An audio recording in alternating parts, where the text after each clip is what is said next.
직원 채용 시에 이것만 알아도 손해보지 않습니다. 직원 채용 계획이 있거나 이미 채용하신 기업이 있다면 이 영상 통해서 60만 원 꼭 벌어가세요.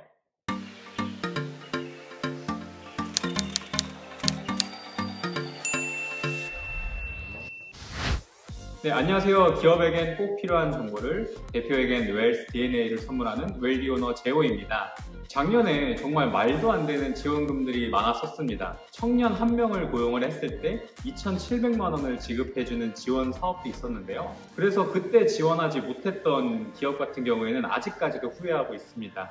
그래서 지원금 관련해서는 미리 좀 알고 제대로 신청하는 게 굉장히 중요한데요. 이 영상 통해서 앞으로에 있을 고용지원금 제가 정리 한번 해드리겠습니다. 우선 이번에 청년 추가 고용 장려금 지원 사업이 사라지고 청년 채용 특별 장려금 지원 사업이 새로 생겼습니다. 이 청년 추가 고용 장려금 같은 경우에는 월 75만 원씩 3년 동안 7,200만 원 지원해주는 사업이었는데, 이번에 만들어진 사업 같은 경우에는 청년 채용 특별 장려금으로 월 75만 원씩 1년 동안 총 연 최대 900만 원을 지원해주는 사업입니다. 그래서 21년도 청년을 채용을 할 때는 꼭 청년 채용 특별 장려금을 활용하셔야 되는데, 혹시 특별고용 촉진 장려금이라고 들어보셨나요? 특별고용 촉진 장려금 같은 경우에는 월 100만 원씩 6개월 동안 지원을 해주고요. 그리고 향후 6개월 고용 유지 시에는 월 60만 원씩 총 1년 동안 연 최대 960만 원을 지원해주는 사업입니다. 그런데 당연히 두 사업의 차이점이 존재하겠죠. 일단 채용 조건을 보게 되면 특별고용 촉진 장려금 같은 경우에는 6개월 계약이나 1년 계약 등 기간제 근로자를 채용을 해도 지원 사업을 받을 수 있는데, 청년 채용 특별 장려금 같은 경우에는 정규직으로 채용해야 된다는 점을 꼭 기억하셔야 됩니다. 그래서 크게 이제 비교를 하자면 청년 채용 특별 장려금 같은 경우에는 우선 5인 이상 사업장이어야 됩니다.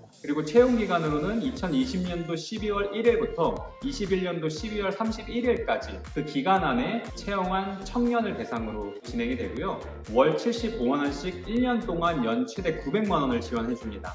그리고 정규직으로 채용한 근로자일 경우에만 지원 사업이 적용이 됩니다. 그리고 이 특별고용 촉진 장려금을 보시면은 우선 상시 근로자 제한이 없습니다. 그리고 기한으로부터는 21년도 3월 25일부터 21년도 9월 30일 그 기간 안에 채용된 대상 근로자 기준으로 나이 제한이 따로 없습니다. 그리고 월 100만 원씩 6개월 플러스 알파로 해서 연 최대 960만 원을 받을 수 있습니다. 그리고 여기서 포인트는 6개월이나 1년 그런 기간제 근로자 같은 경우도 지원이 가능합니다. 그리고 마지막으로 2개월 단위로 지급이 되니까 경영을 하기 아주 수월하시죠. 이렇게 제가 비교해서 보니까 특별고용 촉진 장려금이 훨씬 더 좋은 것 같은데, 당연히 그만큼 지원 조건을 충족을 해야겠죠. 제가 예전에 올려놨던 영상이 있으니까 그 영상 보시면서 지원 요건도 같이 확인해 보시길 바라겠습니다. 오늘은 이렇게 21년도 지금 시점으로 어떤 지원금을 선택할까에 대해서 알아봤는데요. 오늘의 영상이 도움이 되셨다면 좋아요와 구독 눌러주시고요.